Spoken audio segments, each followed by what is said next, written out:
to be live any second. All right, it's about to start. Woo. We're back. Woo, it works. All right, people. You were just interrupted when you were really diving deep into the answer of what was there before the pay gap and with all those things that Mary created and her power. Can you just dive back into that mindset of powerful women that we forgot about? Yes, and I also want to say that we got kicked out of live because the DJ for the party tonight was doing a sound check. So we actually are having a virtual party, which is like also very exciting. I'm gonna put on my dancing shoes. It also has to do with Mary Pickford and the women of Hollywood, because for me, she was so on the cutting edge. She was on the cutting edge of a new technology, and that was filmmaking. And now I feel empowered by her because we're on the cutting edge of a new technology. And so she gives me permission to do something I thought I never would do, and just turn my movie into a web series. I had, as I mentioned before, thought the film would work really cool as an episodic, but I didn't ever really think about releasing it on the web in this exact way that we're doing right now, even though I thought it would be cool to give it to people for free because that's just cool. But anyway, what is happening now is something I really truly couldn't have imagined. And Mary Pickford feels like a super guide. There was even a psychic that told me, or a medium, this guy Bravo Valenti, that's an artist too that channels icons. Like, what a name, right? And he said, Pickford, oh, was it him or someone else? I talked to a lot of mediums, but someone said to me, she wants you to do this because she always wants to be at the brink of what's new. She's a pioneer, right? She's not trying to do what's always been done. So she empowers me in that way. It's the dawn of a new era. And I feel like I'm embracing it because I have her kind of guiding that. Does that make sense? I think it makes also even more sense if people get to see what you did, even if they only see one episode. Can you try to explain a little bit like the whole filmmaking process for you and how that is different from like a traditional movie, what people might expect about like a biopic or something like that? So maybe you can dive a little bit into the freedom that you had as an artist filmmaker versus can you try to know what you might expect? Yeah, I mean, I felt like I was really guided by the original philosophy of United Artists because they were considered avant-garde, So as I was working with my own sense of vision and my own style, I was also pulling from their way of making films. So the film is done in a theatrical way. We shot on a stage. There's sort of a kind of play almost feeling in the film because all the characters in our movie came from the stage. They came from theater. They didn't really know what cinema was beyond just setting a camera up and having a play in front of a camera. So sometimes our movie feels like that because that's how they were expressing, we're also dealing with memory, and memory is like you're in a room, I was going to say 100 years ago, but let's just say several years ago. You don't remember in the hotel room or in whatever room what the phone looked like, the wallpaper, every detail. You kind of remember these like iconic symbols and how you were feeling or whatever that moment, relates to in your journey. And so we kind of had minimalistic props because we were dealing with her memory and what she might recall in any given moment, but also relating back to the early days of cinema where they did use minimal props. They didn't fill every frame like we do now. So the movie is what I've been told people are calling avant-garde, unconventional, experimental, an art piece, all these terms that mean outside the box or whatever. But that's what they were. Charlie Chaplin and Mary Pickford, like they were avant-garde. They were the birth of surrealism. They were the birth of bohemia. They were trying new things. And so our movie is trying new things, you know?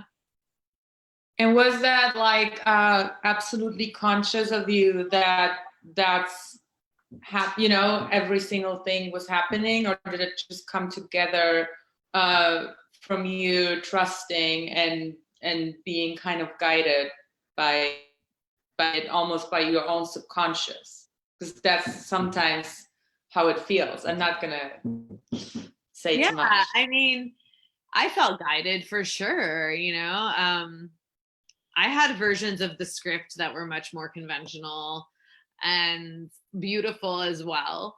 But my last movie was considered avant-garde or experimental. So I guess that's sort of something that I like to play in, because I feel like time is relative and it's fun to play non-linearly. And so it's partially an intention consciously, and then it's just like the unfolding. It's like a garden that's just blossoming where you're like, oh my God, that's a beautiful flower. Oh my God. It's like, that you planted the seeds because it's your garden. It's at your house. You're like, I planted those seeds, but you still couldn't imagine exactly how the flowers were going to blossom, exactly how the garden was going to grow. You're like, whoa.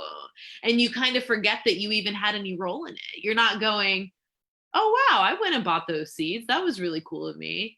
You're like, this is just really beautiful.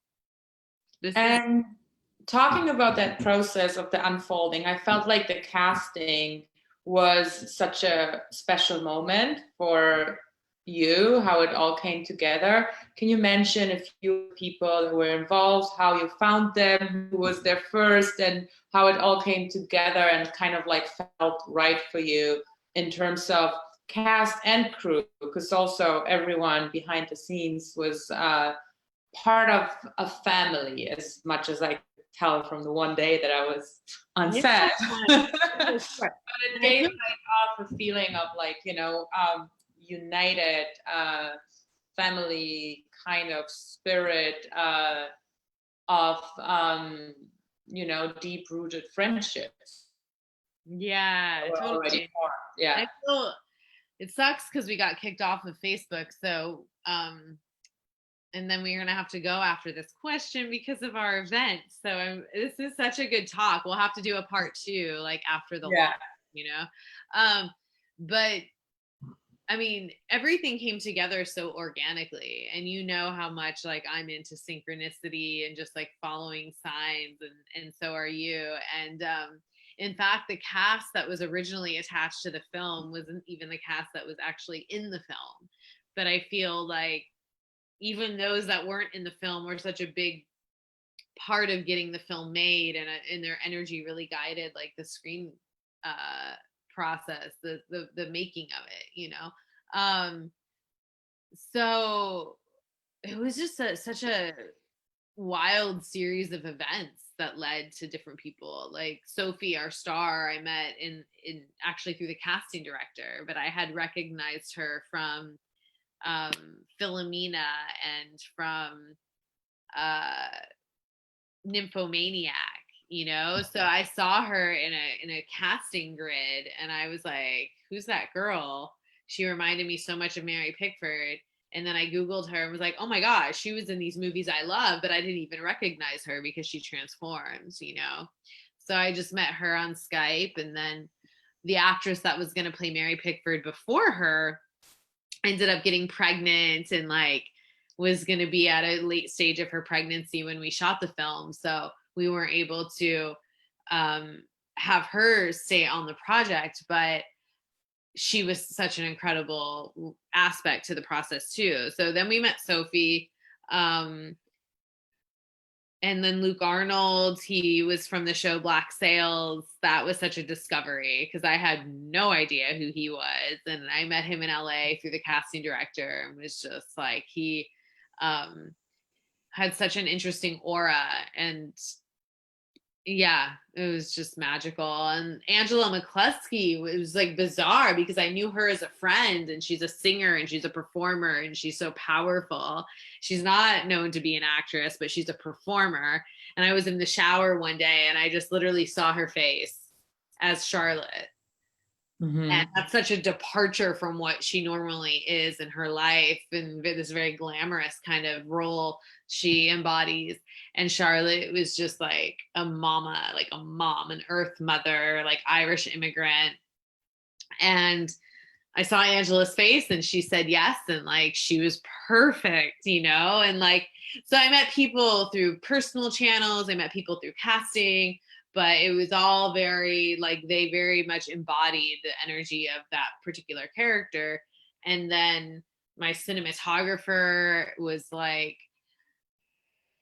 another gem. I mean, he worked with David Lynch for 28 years and he had worked on Blue Velvet, which I had just seen on the big screen, you know, recently, and had a meeting with someone who was going to be my assistant, maybe, who was friends with Dan. And I was like, that's one of my favorite films. And so she introduced me to him, and that's how that sparked. And so it's just been like, even with you, it's like being in a cameo. It's like, it's just the way we met, and you in Berlin, and we didn't even talk for years. And then you're in this role and you're perfect in the role.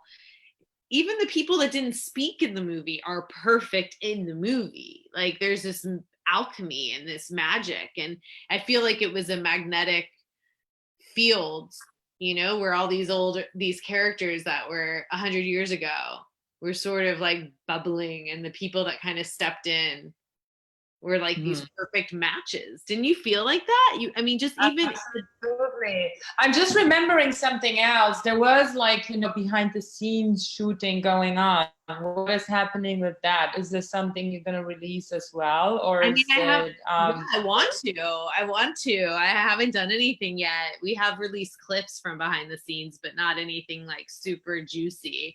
And from all the challenges of independent film to all the magic of the creative process, there's so much to like delve into. And so I really want to. And I really want to follow up this conversation and do a longer chat with you for the Humanizing. Yeah, because you know, I have like too many questions. So we have to probably wrap it up. And yeah, but let's schedule it because also like with you, are we still on? Oh yeah, we are. Yeah, it says on Facebook. And like all the different hats you wear in pop culture and in what you do and humanizing the icon, like we got to go deeper. You and I got to go deeper. So, but we should go get ready for our party. This was a good taste. Okay. Ciao. See you soon, right? Yeah, see you soon. See you later. Okay, same room. Bye. Okay, love you. Love you. Bye. Bye.